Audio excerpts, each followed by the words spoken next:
Alors aujourd'hui, on va apprendre à résoudre graphiquement une équation. Aujourd'hui, ce sera une équation du second degré, mais cette méthode peut s'appliquer à tout type d'équation grâce à un logiciel GeoGebra. Alors, de quoi est constitué ce logiciel? C'est un logiciel de construction de géométrie, normalement, auquel est ajoutée une partie algébrique et un tableur. Pour faire apparaître le tableur, on va aller sur Affichage, Tableur. Donc le tableur apparaît ici. On va l'utiliser tout à l'heure pour avoir un tableau de valeurs justement liées à chacune des fonctions que nous étudierons. Alors nous nous dirigeons vers le cadre saisi. Dans ce cadre, on tape la fonction qui nous intéresse, c'est-à-dire ici 2 fois x plus 2 fois x puissance 2 plus 1. Voilà, on obtient une parabole. Et maintenant, on va taper la deuxième fonction, moins 2 fois x puissance 2 plus 5. Donc, la deuxième parabole que l'on obtient. Pour obtenir puissance, on tape sur la touche accent circonflexe située à droite du P et sur la barre espace. Alors, pour pouvoir avoir le tableau de valeurs, on va utiliser ce qu'on appelle un curseur. Alors, on clique sur Algèbre. Apparaît une nouvelle barre ici, et nous allons prendre cette icône qui est ici. On clique ici, on voit que notre premier curseur va s'appeler A. On lui dit que nous, la fonction, on veut l'étudier entre moins 3 et 3, et on veut des pas de 0,5. Voilà, notre curseur apparaît. Voilà, donc les valeurs s'étalent bien entre moins 3 et 3, et elles font bien des sauts de 0,5. On va faire apparaître un deuxième curseur pour la fonction g. Il va s'appeler b. On va le faire aussi évoluer de moins 3 à 3 par pas de 0,5. Voilà, donc il fait exactement la même chose. Donc on met notre petit curseur au début de l'axe qui est là. On va cliquer droit dessus, on va propriété, et là on va demander à notre curseur de se déplacer à une vitesse un peu plus élevée pour gagner un peu de temps, et par contre de ne se déplacer qu'une seule fois. Pareil pour B, vitesse 2, se déplacer une seule fois. Une fois qu'on a fait ça, on va introduire chacune des valeurs de curseur dans le tableur. Donc dans la cellule A1, on introduit A, et ici, en dessous, dans la cellule A2, on va introduire f de A. Autrement dit, quand x est égal à moins 3, f de moins 3 est égal à 19. De la même façon, on introduit B, et en dessous, g de B. Autrement dit, quand x est égal à moins 3, g de moins 3 est égal à moins 13.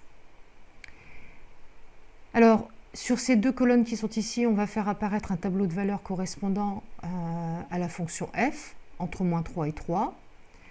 Je grise les deux premières valeurs, je clique droit, je fais créer une liste de points, et je vais demander à ce que cette liste de points soit enregistrée dans le tableur. De la même façon, pour G, je grise les deux cellules, je lui demande de créer une liste de points et je lui demande de l'enregistrer dans le tableur. Je vais agrandir un peu le tableur pour pouvoir avoir mon tableau en entier sous les yeux. Et maintenant, je vais animer mes deux curseurs. Je clique droit sur mon curseur et je fais animer. Vous voyez, il se déplace seul. Vous voyez sur la courbe en même temps un point qui se déplace. Regardez pour le curseur B. De la même façon, je vais l'animer. Vous allez voir un point qui va se déplacer sur la parabole et ses coordonnées qui vont apparaître sur le tableur. Le curseur ne nous est plus d'aucune utilité. On peut le faire disparaître. Donc, on lui demande de faire disparaître l'objet en cliquant, voilà, en cliquant sur afficher l'objet. Bon, maintenant que nous avons nos tableaux de valeurs, on va s'intéresser à rendre cette courbe plus lisible. On va commencer déjà par repérer les valeurs de x pour lesquelles f de x égale g de x, c'est-à-dire les valeurs de x pour lesquelles les deux courbes sont séquentes. Sur cette icône, on clique sur la petite flèche rouge et là on fait apparaître, on clique sur intersection entre deux objets. Et on va lui dire de repérer l'intersection des deux courbes. Alors vous voyez, le logiciel donne un nom à chacun de ces points et par défaut, la forme du point, c'est un disque, un petit disque. Alors on va rectifier ça. Donc on va cliquer droit sur le point, on va propriété et là on va lui demander, par exemple déjà de le mettre en rouge, par exemple. Donc là vous voyez que les couleurs que vous utilisez apparaissent dans ce tableau-là, c'est très pratique quand on veut réutiliser la même couleur. Et le style, on va lui demander, nous, de faire une croix, puisque nous, on met des croix, et puis on va lui demander d'agrandir un peu cette croix, par exemple, de mettre du 5. Donc vous voyez, apparaît une croix rouge. On va faire la même chose pour D, donc propriété, couleur, je veux le même rouge, je veux le même style, et je veux que ça fasse 5. Voilà. Bon. Alors maintenant, on va encore aller sur D et puis on va lui demander de retirer l'étiquette, c'est-à-dire de retirer le nom. On va aller sur C, on va lui demander de retirer l'étiquette, c'est-à-dire de retirer le nom. Maintenant, ces deux points, nous, ce qui nous intéresse, ce sont leurs coordonnées, c'est-à-dire l'abscisse et leurs données. Pour avoir l'abscisse, il faut construire une perpendiculaire, passant par chacun des points, perpendiculaire à l'axe des abscisses. Et pour avoir l'ordonnée, il faut faire une perpendiculaire à l'axe des ordonnées. Donc on va demander au logiciel de construire pour nous une perpendiculaire. Donc nous allons sur cette icône qui est ici. On va lui dire, on veut que notre perpendiculaire passe par ce point et soit perpendiculaire à cette droite. De la même façon, je veux avoir une perpendiculaire qui passe par ce point, perpendiculaire à l'axe des abscisses. La droite entière ne nous intéresse pas, puisque nous, la seule chose qui nous intéresse, c'est cette portion qui est ici. Donc on va définir un segment. Pour définir un segment, on va définir un segment défini par deux points. Pour cela, on va utiliser, encore une fois, l'icône point d'intersection. On va demander au logiciel de repérer l'intersection entre cette droite que l'on vient de faire.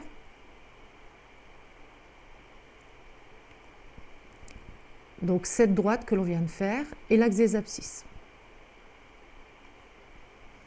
De la même façon, repérer cette droite et l'axe des abscisses. On obtient deux points, E et F. On va encore une fois changer les propriétés de ce point E. Donc ce qui va nous intéresser à nous, c'est d'afficher la valeur.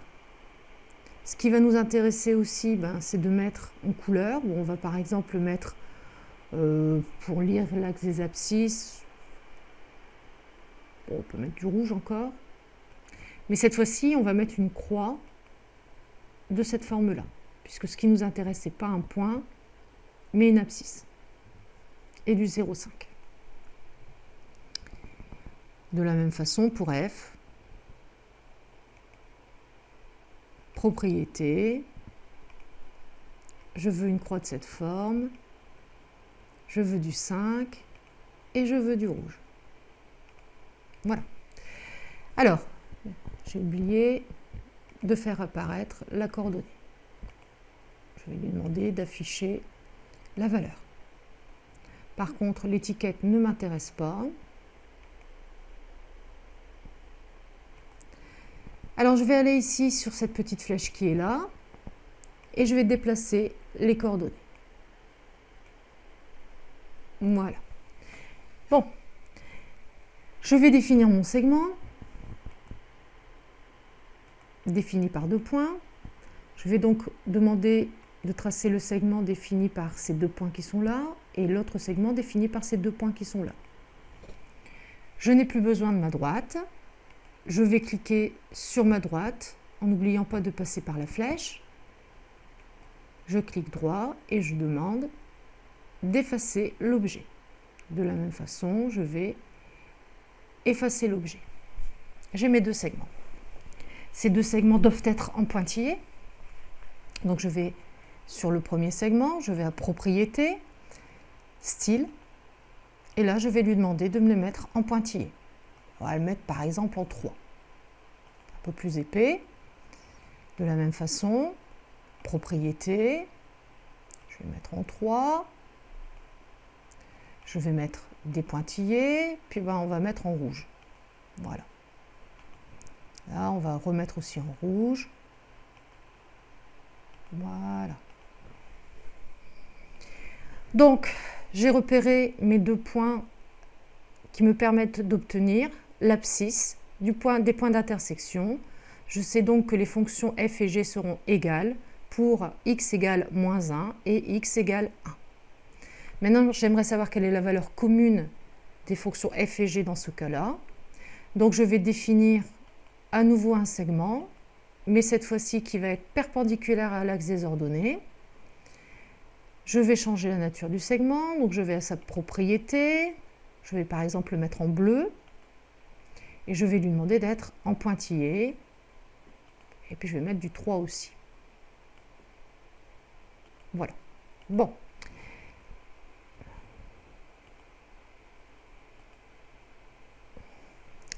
Alors maintenant, je vais définir le point d'intersection entre l'axe des ordonnées et ce segment. Donc j'obtiens ici un point G. Ce point, je vais transformer ses propriétés comme pour le précédent, c'est-à-dire que je vais lui demander de donner sa valeur, c'est-à-dire ses coordonnées. La couleur, je vais la mettre par exemple en bleu aussi, et je vais changer le style, je vais mettre une croix de ce type-là, en 0,5. Voilà.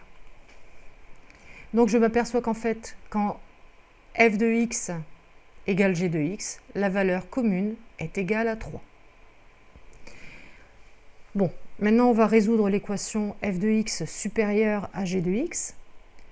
Cette fonction-là, c'est la fonction f. Celle-ci, c'est la fonction g. Je m'aperçois qu'ici, f de x est au-dessus de g de x. Ici, la courbe de g est au-dessus de celle de f. Et à nouveau, celle-ci, f est au-dessus, la courbe de f est au-dessus de celle de g. Quels sont les x qui vont donc résoudre l'équation f de x supérieure à g de x? Ce sont ces x qui sont ici, ajoutés aux x qui sont là. Et quels sont les x tels que g de x soit supérieur à f de x? C'est les x compris entre moins 1 et 1. On va faire apparaître ça sur le dessin. Donc, en fait, cet ensemble de définitions ici est une demi-droite. Cet ensemble aussi est une demi-droite. Donc, je vais aller sur cette icône qui est là, définir une demi-droite. Cette demi-droite va passer par ce point-là, et puis par n'importe quel autre point qui est sur l'axe. De la même façon, je vais définir cette demi-droite. Alors, le point H ne me sert à rien, donc je vais cliquer droit et je vais faire disparaître ce point. Pareil pour le point I, il ne me sert à rien. Je fais disparaître ce point. Maintenant, je vais m'intéresser à la droite, je vais la changer, aux demi-droites, pardon, je vais les changer de couleur. Donc, je vais sur la petite flèche qui est là. Je clique sur ma demi-droite, propriété, et je vais par exemple mettre, je ne sais pas, du vert. Voilà. Comme mon ensemble est défini en deux parties et que cette demi-droite est la deuxième partie de mon ensemble, de la même façon, je vais à propriété et je le demande de mettre en vert. Alors, le trait est un peu fin, on peut le grossir un peu. Donc, on va aller sur style et on va demander par exemple du 3. Pareil, de l'autre côté, propriété, déjà en 3, hop.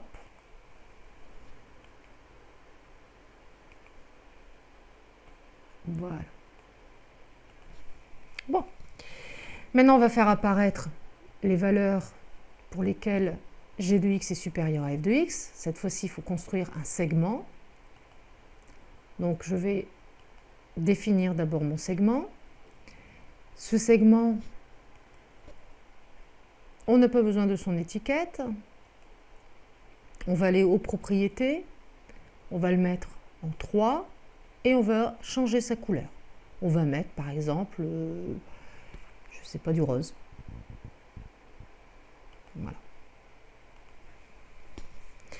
Donc, nous avons résolu notre équation et nos inéquations. Maintenant, on va rendre la courbe un peu plus lisible.